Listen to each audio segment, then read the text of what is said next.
You know what time it is? It's indisputable. I'm your host, Rashad Richey. Good to be with you. We got a whole lot of show today. My contributor breaking down news of the day, none other than Senator Nina Turner, former Ohio State Senator, TYT contributor, and Albert Eisenberg will be my debate guest for the bullpen. Voting rights and the filibuster will be top of the discussion. Let me bring you to the state of Georgia, a county called Houston County. It's spelled Houston, but it's Houston. In Houston County, a sheriff's deputy decided to basically write something extremely insane about Ahmaud Arbery. Remember now, this is a cop. A Georgia sheriff's deputy in Middle Georgia has been suspended without pay, pending termination, after calling murder victim Ahmaud Arbery a criminal on social media. In addition to labeling the slain jogger and young man as a criminal, he is accused of writing, he still got the death penalty. Now, let me show you the graphic. Let me show you his social media graphic along with his picture, okay? Paul Ernan said, and I quote, "That criminal Arbery still got the death penalty though." That's what he said. He has been suspended. Now there are many who are actually defending him. There are many who are saying, well, does he not have the freedom of speech? What happened to freedom of speech in America? I'm going to break all of that down. I'm going to break it all down. So you have a police officer who is supposed to be on the side of what? The administration of justice. They are law enforcement agents.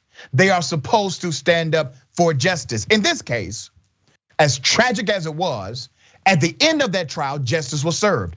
The people who committed murder were arrested. They were tried by their peers, due process in play, and they were convicted by a jury of their peers. Law enforcement agents should be okay with the process of law enforcement, right? Not when it doesn't fit their narrative. When it does not fit their narrative, they are now antithetical, adversarial, opposite of law enforcement, especially when you have a white man who kills a young black guy. All of a sudden, law enforcement is not law enforcement, it's whatever your opinion is. So let me take you to Houston County. Houston County Deputy Paul Erhan commented on the Macon Outlet's Facebook post, Macon is a city in Middle Georgia, about the recent sentencing of Arbery's killers, Travis McMichael, Gregory McMichael, and William Bryan. The deputy replied, "That criminal Arbery still got the death penalty though." Now, remember, this was an active deputy, policing, using taxpayer dollars, likely discriminating against other people of color, okay? January 7th, those 3 men were handed down life sentences for their roles in the 25-year-old's death. The McMichaels both received life sentences with no possibility of parole, plus an additional 20 years. Bryan, a McMichael's neighbor, was sentenced to life in prison with the possibility of parole in 30 years. And the way he looks, he's gonna die in prison himself. So all of them are gonna die in prison. Judge Timothy Walmsley, who was a stand-up judge, last of a dying breed, stated at sentencing, Ahmaud Arbery was then hunted down and shot, and he was killed because individuals here in this courtroom took the law into their own hands. Despite deleting the comment, back to the deputy, despite deleting the comment, screenshots have been shared across social media, landing in the Houston County Sheriff's Office. Over the weekend, the Sheriff's Office launched an investigation, and on the morning of Monday, January 10th, decided to suspend Erhan without pay, pending termination. Now, once again, remember when I told you that there are people saying, wait a minute, this deputy has freedom of speech. I may not agree with what he said. You know how they try to contextualize their racism, but he does have the freedom to have his opinion. No, he doesn't. Let me bring you to the code of conduct for Houston County deputies. Page 5, 4A. is what he signed for employment. Page 5, 4A says, an officer must at all times, on and off duty, conduct himself, herself in a manner which does not bring discredit to the department or county. He signed it. This is what he signed per employment with the county. He also signed page 5, 4B. Page 5, 4B says, conduct unbecoming of an officer shall include that conduct which has a tendency to destroy public respect for employees and confidence in the department. Boom, he signed that. Get him the hell up out of here. We're talking about we need to wait on his termination. He should have been terminated on the spot. As I said, some believe that his freedom of speech had been violated. The man has a right to his opinion. Why should some people be denied their right to express themselves because they work in certain areas, wrote Will Maddox, who is a supporter of this deputy who will soon be fired. Here's the reality. Certain jobs, government or non-government, when you get hired, you sign a document. That document is your contract. It says, here are the rules for this agency. You agree to those rules. You put your signature there. It's your employee handbook. When you violate it, it can be grounds for termination, period. It's amazing to me that individuals who are in the job of enforcing responsibility don't want it. Senator, what are your thoughts here? The people who are defending this deputy are conflating the issues. One of these things don't belong. That is what is going on. And so he will have the opportunity to have real freedom of speech in a little bit. Right. And when he gets fired, he can be out there free and be free and give all the speeches that he wants to. I, for one, would want this department to investigate any and all arrests that he was involved in, because it is very clear that he has a bias against Black people and maybe other people of color, maybe other groups as well. But it's clear in this case that there is a bias. And what do you always say, Doc? Culture trumps policy every single time. And this is what this is about. He's not the only one. That's right. In that department. Yeah. All right, we'll see. We're going to continue to follow it, but you're right. They need to start looking at some of his other arrests, especially if the only witness was him and the defendant happened to be a person of color.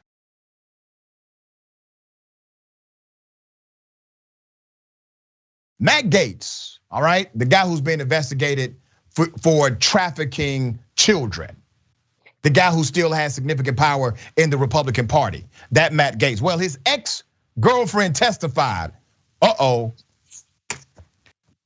Matt Gaetz has an ex-girlfriend. She testified in the federal trial against him. It's the grand jury part of the investigation. This happened on Wednesday. This is about his possible sex trafficking crimes. The ex-girlfriend, whose name is being withheld by NBC News to respect her privacy, has been in talks for months with prosecutors about an immunity deal. Well, damn, if you need an immunity deal, that means you've committed a crime. That's what that means. So it looks like her boyfriend, Matt Gaetz, at the time, talked her into a criminal situation, and she needs immunity now. Under a possible deal, she would avoid prosecution for obstruction of justice in return for testifying in the investigation into whether Gaetz in 2017 had sex with a 17-year-old female for money, and whether months later he and others violated a federal law prohibiting people from transporting others across state lines to engage in prostitution. To recap, Gaetz is being investigated for 3 crimes. I want to remind you of those 3 crimes. Sex trafficking of at least one 17-year-old, violating the Mann Act, that's the MANN Act, which prohibits taking women across state lines for prostitution, and obstructing justice as well. Those are your 3. More may be added. Gaetz says this is a witch hunt, okay? Here's the background on his relationship with his ex. The ex-girlfriend was in an open relationship with Gaetz in 2017 and 2018. And remember, Gaetz is the one who speaks against open relationships. That's a side note. He was in an open relationship in 2017 and 2018 and allegedly discussed other women he was involved with. Once again, we have these reports from members of Congress who said he routinely would show pictures of women he was involved with to them, okay? According to 3 friends of the former couple, she allegedly went with Gates and a number of other young women and friends of the congressman in 2018 on a trip to the Bahamas, a trip that is also under scrutiny, CBS News and Politico previously reported. There may be a pay-to-play scheme involved. After the investigation began, Gates spoke with his ex-girlfriend in a 3-way call with yet another woman who was cooperating with federal investigators at that point and was secretly recording the call, according to 2 sources familiar with the case. It's on that call that Gates is suspected of obstructing justice, which federal prosecutors are investigating according to law enforcement sources. Gates met his former girlfriend through former associate Joel Greenberg. Remember that guy? He was the tax guy in Florida. Greenberg faces a series of charges, including sex trafficking of a minor.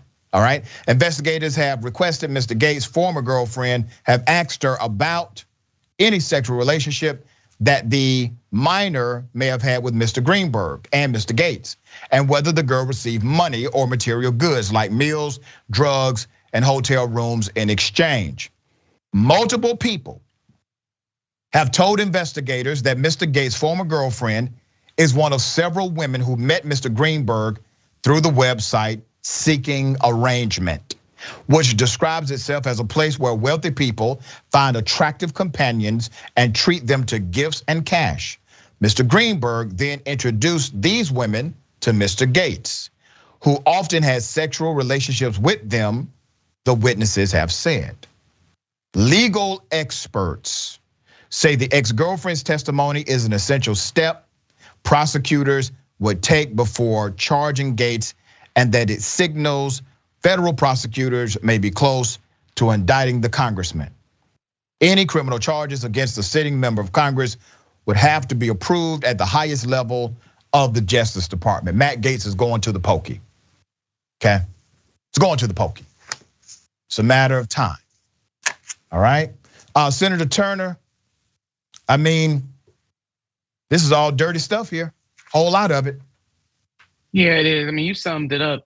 These charges, or if the investigation substantiates all of these allegations against this man, the book should be thrown at him. And he's not ashamed because he's still out there spouting out, thinking that he's above the law and that he hasn't done anything wrong. Yeah. So I hope they get him and throw like 5-6 books at this fool. Really. Yeah. And you got to look at the state of the Republican Party. Matt Gaetz, who has been accused of trafficking at least one child, is under federal investigation. There's a credible report of him being an avid cocaine snorter, and all kind of other stuff, right? And then that's just the criminal element. And then there's the reputation element of things that he has done and said that are antithetical to the progress of black folk, historically marginalized groups, etc. This guy still has significant power. He's one of the top 5 fundraisers in the Republican Party, still to this day. And it gives you an idea of what Republicans are in this moment in time, all right? They are a reflection of him. Yeah, no, it's a lot of rot and decay in today's Republican Party for sure. Yeah. All right. What if I told you that a police department takes forged forensic documents and they will bring you a document and say, hey, you see right here, your DNA matches, plead guilty and we'll go light on you. But it's all a lie, it's all fake, it's all forged to coerce confessions from people who were innocent. But that's exactly what has happened in Virginia Beach. Virginia Beach police use forged documents to link people's DNA to crimes they never committed. The outgoing attorney general announced this yesterday. Let me give you some background to this insanity. Virginia Beach police serve a city of about 450,000 people along the state's coast. Officers use fake reports purporting to be from the Virginia Department of Forensic Science at least 5 times during interrogations between 2016 and 2020. I'm sure there's more. Those are the ones we have for the record. The city said it ended the practice in May after conducting its own investigation, but called the tactic legal. And they are technically correct, okay? Let me give you more insight to this. It should not be legal, but courts have determined that it is. The bogus pieces of paper included a seal and letterhead from the state agency, the AG's office said. In 2 instances, the documents included the signature of a fictitious employee from the department. And in at least 1 instance, a forged report was presented to a court as evidence, the AG's office said. The Attorney General, Mark Herring's office, did not say whether the use of the forged documents would invalidate any confessions that were obtained as a result or otherwise affect the cases in which they were employed. The strategy was discovered, that's what they call it, an interrogation strategy. But this was discovered last year after a prosecutor asked the Department of Forensic Science to provide a certified copy of a document that police falsely claimed came from the department. The AG's Office of Civil Rights launched an investigation and then proposed a conciliation agreement to stop the practice and reform department policies. Let me say this. I don't give a damn that it's a Democrat who runs that office. And I don't care that you call yourselves the Office of Civil Rights, okay? You knew good and damn well what was going on. You knew the practice, you knew the culture, you turned the other way. And when stuff got hot, now we are launching an internal investigation. And we have requested them to stop doing this, but it's legal. Remember, they put that caveat at the end of their statement. It's legal. Virginia Beach City Council agreed to the changes on Tuesday, according to the AG. They include an order from the police department mandating that all sworn personnel stop using fake certificates of analysis from the state agency. Detectives also must acknowledge and commit to following the order. The terms of the agreement will remain in effect for at least 2 years, the state said. Understand what they're doing now. They're saying, okay, we're gonna stop this horrible practice does not represent who we are. We're gonna stop it for 2 years. And then we can start it back up again after 2 years. This is the game they're playing. The Office of Civil Rights would notify the people who were interrogated about the forged documents. Well, mighty big of them. Let's be very clear. There were people who have confessed to crimes they never did because they realized they had been set up. They believe the documentation, they believe the DNA evidence was real, and they know that if they go to trial and for some reason DNA evidence said you did it, damn it, you get more time. So they confessed. They confessed to crimes they never did. The systemic issue is this. Nobody's really outraged in law enforcement that this happened. They're just simply playing as if it's wrong in the moment. It's wrong, period.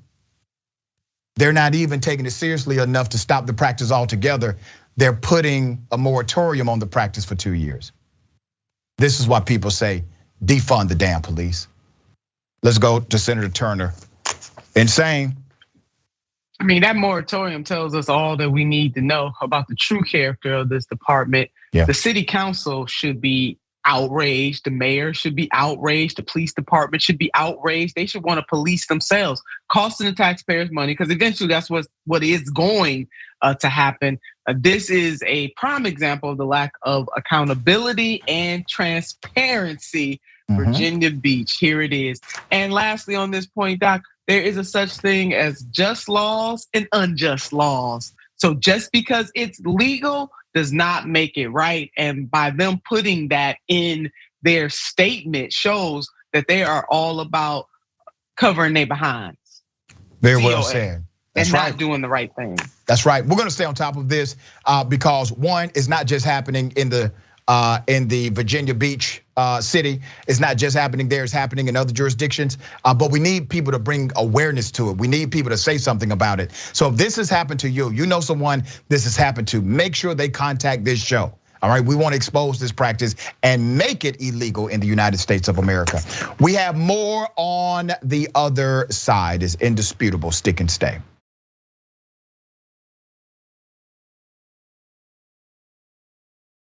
What's happening? Welcome back. Okay, we got a lot of show left. Let me remind everyone about the big homie, J.R. Jackson, the watch list. Let's put that up. Okay, this is a big deal. That's starting January 24th. Live weekdays, 12 p.m. Eastern time, 9 a.m. Pacific time. This is a 10-week test series on TYT. Find out what stories you should be paying attention to in news, politics, culture, current events, sports, and more. Here's what you need to do. 1, watch it live. Number 2, make sure you subscribe and follow at youtube.com/watchlist TYT, at facebook.com/watchlist TYT. You got to check out the impacts on the TYT website. So let me break this down, all right? Because the power of TYT comes from you. That's where it comes from. When you hear Representative Cori Bush say to Cenk, you gave me a platform. He's really saying it to you. He's saying it to you, to every single one of you, okay? You have to look at the media outlets that would not cover AOC. They would not cover Jamal Bowman. They would not cover progressives who were running, not at first, but TYT did. TYT was there day one, okay? Because of their policy, not popularity. Popularity came later. They covered them because they were right on the policies. TYT has been doing this for 20 years. I want you to check out tyt.com/impacts, tyt.com/impacts, because all of those stories, you're part of that, okay? All right, and don't forget, Ray Actions with Rayvana right after Indisputable, twitch.tv/TYT. It's a Twitch exclusive. All right, let's get it. Just Be Anti-Racist says, Dr. Richey looking very dapper today, and Miss Nina Turner, need I say more? Miss Nina always got it going on, fire, that's right. Colorado Blue Blazer responds and says, for Dr. Richey looking dapper, it's just another day ending in Y. I like that. I see what you did there. Lynn says, I'm sure those feelings didn't play out while he was doing his job as a sheriff. I Am Sock says, somebody seriously needs to look at what's going on with Nestor. Mickey C, the Silver-Haired Dragon. So forging official documents is legal. We know of all the many illegal tactics that the cops, judges, DAs, and prison guards use to convict innocent civilians. How many more legal tactics exist that we don't know about, okay? All right, super chat. Crybaby Trump says, I bet that cop voted for Trump, just a hunch. Yeah. Chaplain Fred, AKA Fred Dragon. Hello, Doc and Mrs. Turner. Regarding cops, LA sheriffs here are showing their true colors. Ms. Turner, will you be running again? Do it for president in 2024. All right, so are you running again? Everybody's asking, are you running again, Senator Turner? Doc, I know everybody's asking, and I love our viewers for just constantly lifting me up in that way. You know, as I've said, I'm keeping all my options on the table when it comes to 2022. Let's just focus on 2022, keeping all of those options open, and so we shall see. Well, you know, we got your back if you do. You know that. Oh, I know y'all do. That's what Absolutely. I love about TYT. Absolutely, we ride. Okay, yes, ladies and gentlemen, I wish a Karen would. You want to call the police on them for having a barbecue on a Sunday? You're still free. Back off! I'm going to tell them there's an African-American man threatening my life. Angst mit deinem Kind. Verschwinde hier. Verschwinde hier, du Kanacke, du Affe. Du dreckiger. Deine Heimat. Lass dich nicht suchen, du Kanacke. Komm nicht nach Afrika und nimm dir alles weg, du Krüppel, du.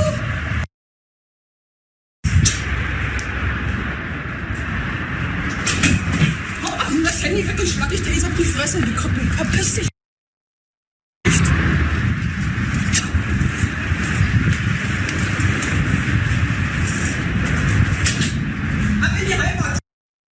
That's German engineered Karenicity right there. That thing hits different. The word this particular Karen kept saying is Kanaki or Kanak. Let's put it up because I was able to find what this word means.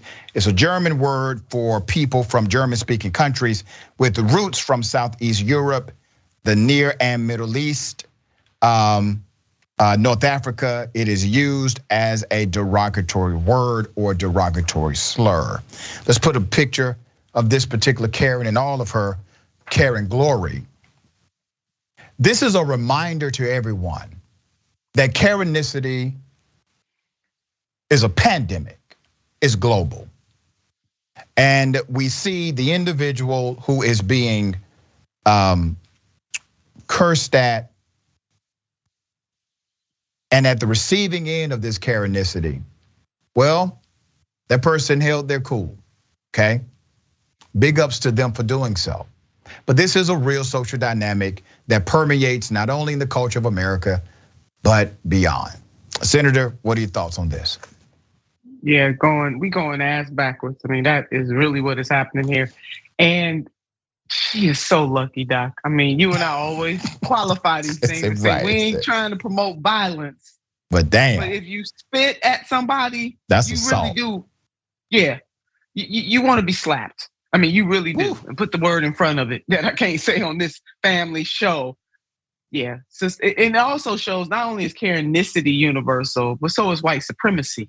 Right. She knew exactly what she was saying. It was very deliberate. It was all up in her being too, didn't she? Didn't she put her whole body into that? Oh, and then she came back. She was all about it. Yeah, came back over and over again. And always comparing black folks to monkeys. These white folks gonna stop doing that. But there was pseudoscience historically, and they would categorize us as a little higher than the apes. Yeah. So that's why they continue to do that. That's why I don't like King Kong today, Doc. I know it's tough for me. Like it. Let me tell you something. It's tough for me to watch even movies like. I can't enjoy movies like Tarzan. I'm too woke for that. Tarzan, not that you in awareness, like this white man swinging from trees in Africa. Seriously, he running things and come on, damn, we can't have nothing. We can't have nothing. And then King Kong all up there. Don't even get me started. We need to do a whole show, Doc, about those, it's real though. Yeah, the movies, how we've been fed this stuff. We've all been socialized to feel a certain way about certain groups of people. Yeah, well said. All right, I got something for everybody. Double dose. You want to call the police on them for having a barbecue on a Sunday. I feel free. Back off. I'm going to tell them there's an African-American man threatening my life. Students from Georgia.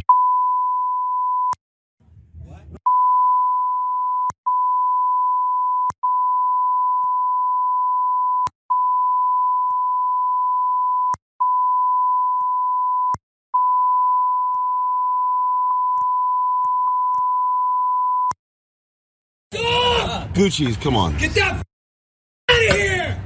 I don't care. Gucci's. Shut up. Willie, shut up. Yeah, why? Are you base surfer now? All right, yeah, she's screaming the N-word over and over again. She's actually a streamer. Her name is Gucci's, okay? There's more video. Here's what happened next. If you touch me, don't touch me. Don't touch me. Seem to be the more rational-minded of the two. Get her the out of here. Get her the out of here. Get her the fuck now. Nobody can put their hand. I'm not gonna drag her out of here. But Gucci's, we need to go. We're being asked to leave. Stand up. Hey, let's go. Out of here. Drink your beer and let's go. Oh my God, you're like really offended, aren't you? Yes. Yeah. Somebody doesn't like racist.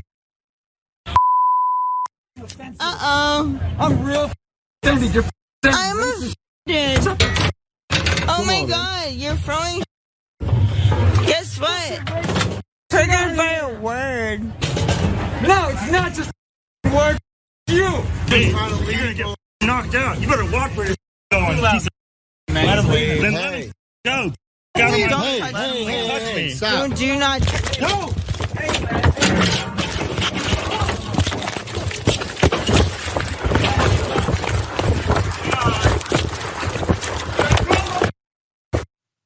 Yeah, got caught up around the wrong white people, didn't you? Didn't expect that, did you? Thought you were protected.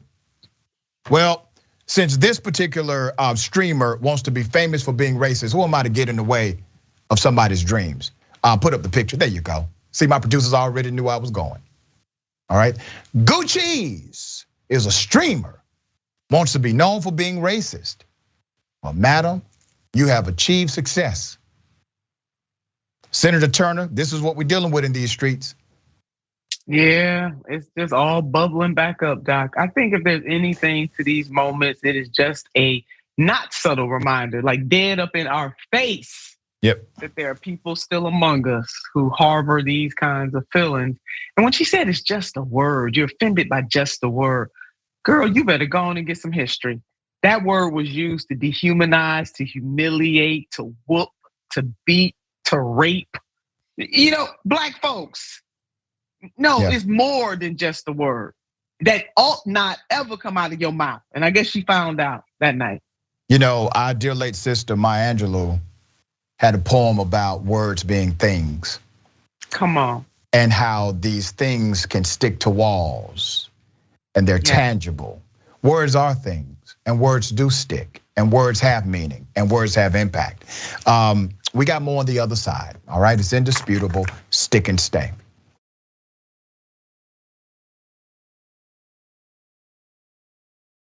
All right, welcome back. We got a lot of show left. Always good to be with you all. Let me read some of these comments. I will read as many as I can. Just Be Anti-Racist says, ugly comes in all forms, shapes, sizes, and languages. That's correct. Worst case scenario, Dragon says, oh my gosh, she's doing that at a bar. She looked wasted. Yep, she was, she had liquid courage. Yeah. But here's what I know, because I still got friends that get drunk around me. I haven't had a drink in about 6 years, all right? But my friends still drink. You know what none of them do? They don't all of a sudden magically become racist when they get drunk. You know why? Because they weren't racist before they started drinking. That's why. All right, next TYT reporter says she sounds like a heart monitor. I know. Pitchforks Dragon says this concludes our test of the emergency broadcast system. I mean, we almost ran out of the capability to beep her. It was insane. All right. You know, when you are in position to judge somebody, and judges are, that comes with a significant trust factor. And you should also be sensitive to the reality of other people. Like, for example, if they are dying from cancer. Let me bring your attention to this particular judge who was extremely insensitive and wanted to give a man jail time because he had cancer and could not cut his grass. Here's the first part of the video. You have a ticket from August 2nd, 2021, 521 for Venus, for failing to keep the fence, walkway, sidewalk, or alley free of weeds, trees, or other nuisance vegetation. The first offense, civil infraction, you can plead responsible with an explanation, or not responsible. Explain what kind. I am a cancer patient, very old man, and I am a cancer patient. I was then very weak, and You were sick.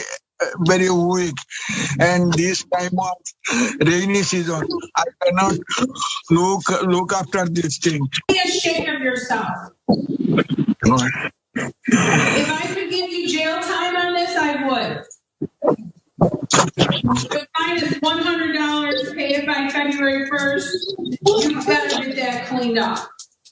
That is totally inappropriate. This is what happens when Karen becomes a judge. There's more. Here it is.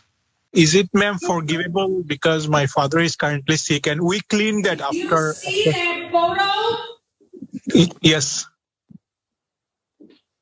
I am very sick, man. That is shameful. Shameful. The neighbors should not have to look at that. The Karenicity in this judge runs deep. Let me give you some background to this story. This is a Michigan judge berated a 72-year-old man who can barely damn breathe. He can barely breathe. He's a cancer patient, and he failed to maintain his yard because of his cancer treatment. It made him very weak, all right? Burhan Chowdhury of Michigan could barely breathe as he explained the situation to that judge. The judge is Alexis G. Croat. That's the judge, all right? The man's son, Shabir Chowdhury, 33 years of age, who appeared with his father for the Zoom hearing of the 31st District Court, spoke up to clarify that his father was sick and that the property had already been cleaned up, all right? Property clean.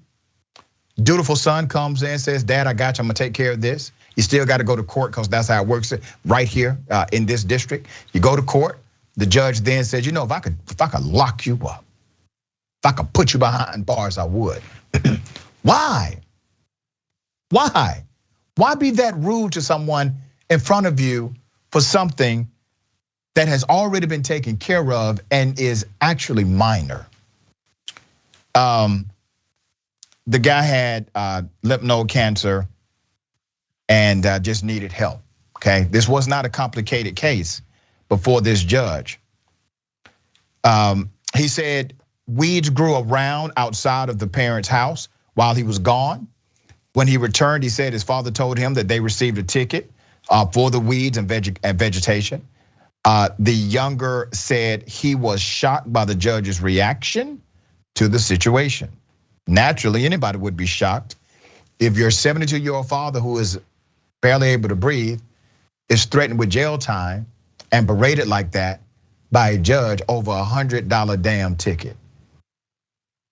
But it goes to the sentiment of the judge. Let's put a picture up. You see, here's what the judge failed to realize. And by the way, this judge was appointed by Governor Rick Snyder back in 2016 and then elected in 2018. This judge fails to realize that there's a community of people that support the 72-year-old man.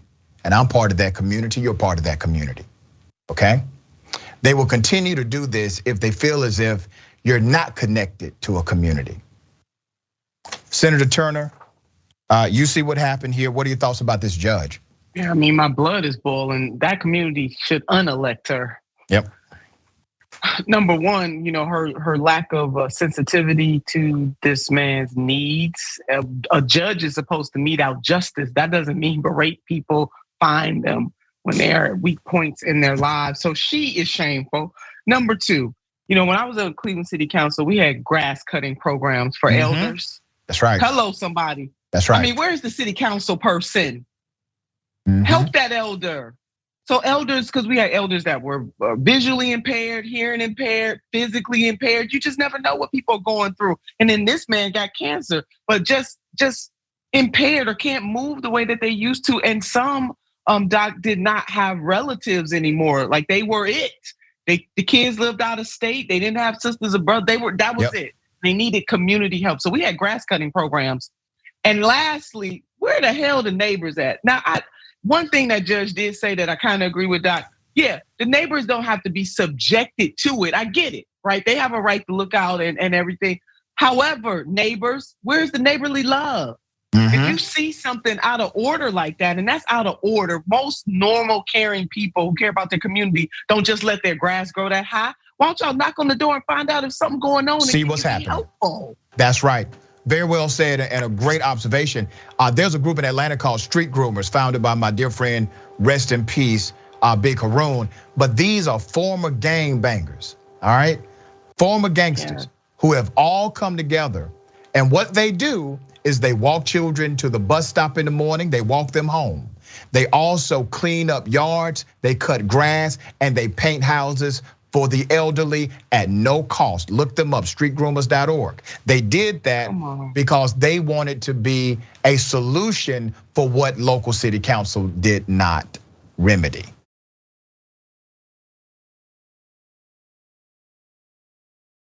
I'm gonna take you to a video of a military officer punching an elderly man. Here it is.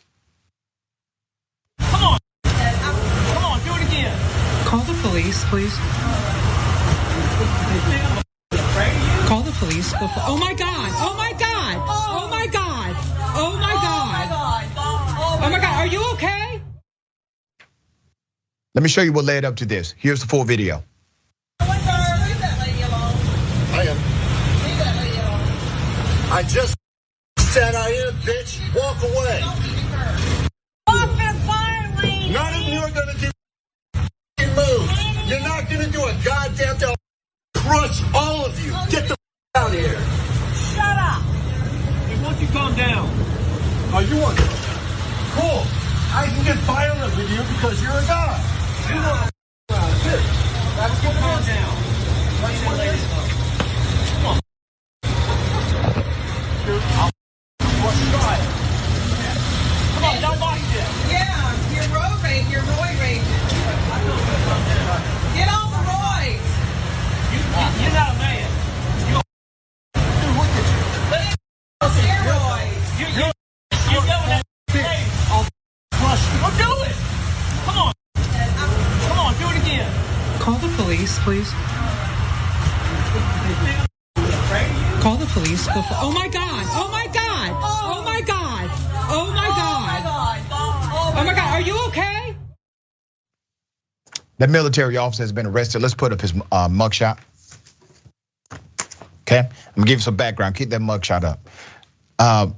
This happened last month when this man, Richard Suarez, 39 years of age, knocked out Mr. Michael Pennington, who's 60 or older, who scolded him for his behavior leading up to that punch, okay?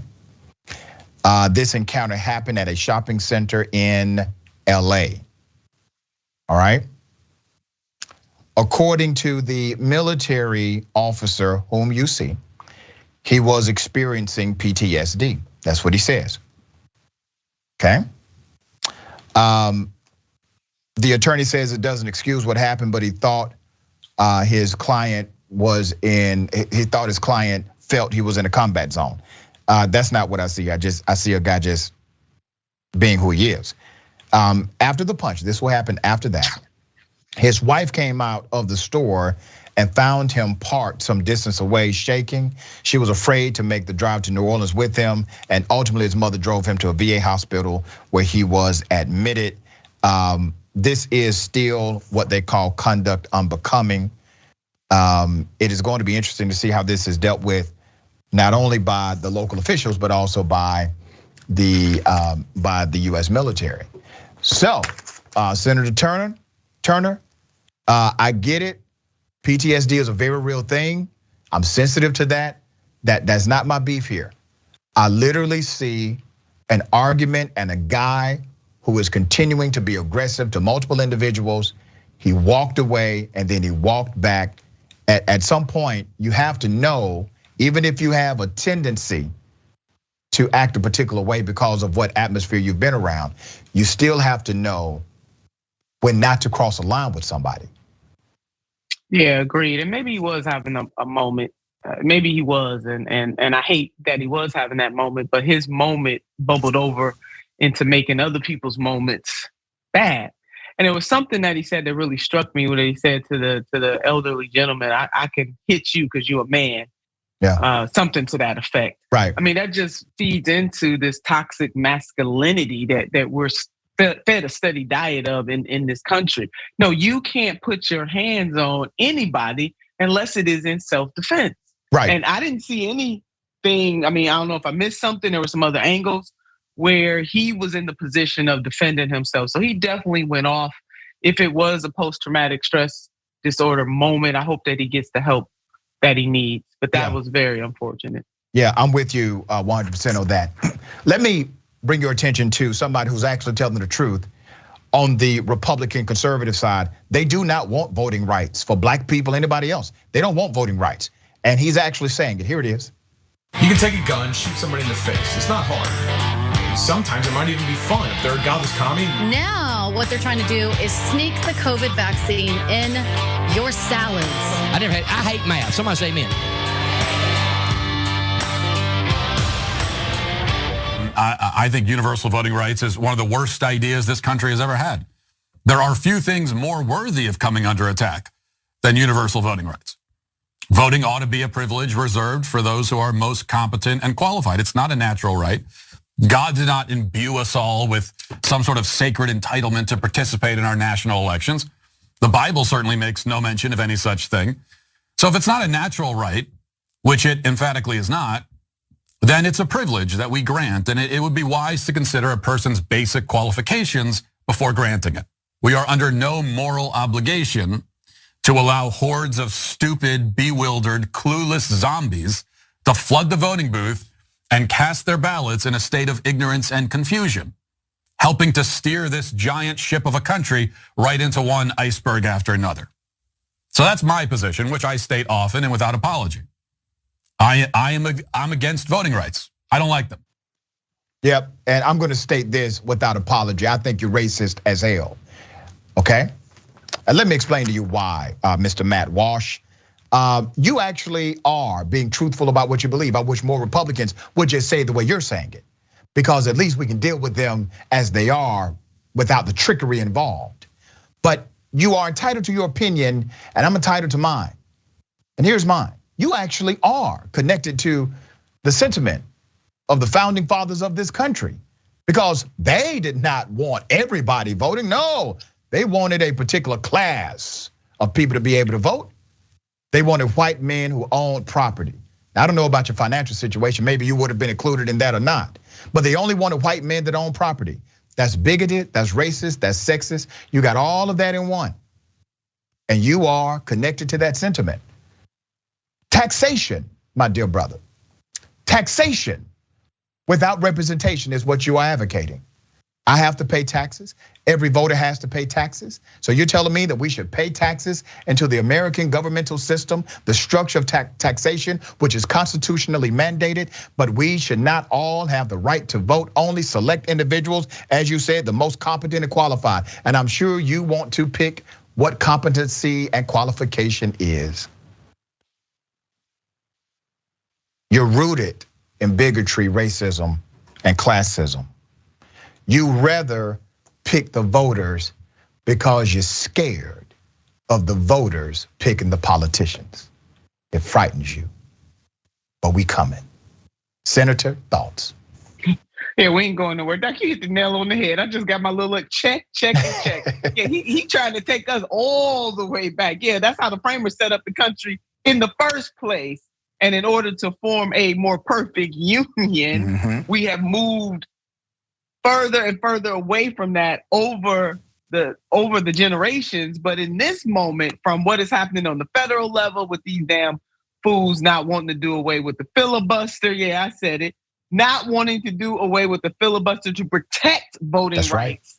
All where they're being eroded on the state level. This dude is going all the way back, Doc. You hit the nail on the head. He is very much in line with the framers of this country. White, land-owning, males, Anglo-Saxons, only people who had the right to vote for a very long time in this country. That's right. And based on that sentiment of the founding fathers, the majority of white men today would not be able to vote. They didn't have enough wealth. All right. Okay. That's it. So good to have you on the program as always. Tell people how they can follow you and check out your great work. Thanks, Doc. It's always good to join you. At Nina Turner on Twitter, Nina Turner Ohio on the gram, Nina Turner on Facebook. And per usual, Doc, you are indisputable. Well, the feeling is mutual. Thank you, sister. Remember, take care of yourself, take care of each other, take care of the planet. Remember, the truth is always indisputable. Welcome to Indisputable. I'm your host, Dr. Rashad Richey. We got a lot happening today. But what do we do on this show? We tell the truth. You know why we tell the truth? Because the truth is simply indisputable. Rashad, great to be here. Congratulations on the new show. And I gotta let everybody know that Rashad and I go way back. People still need health care, so I won't stop. People still need criminal justice systems reform throughout this country, so I won't stop. And you won't stop either.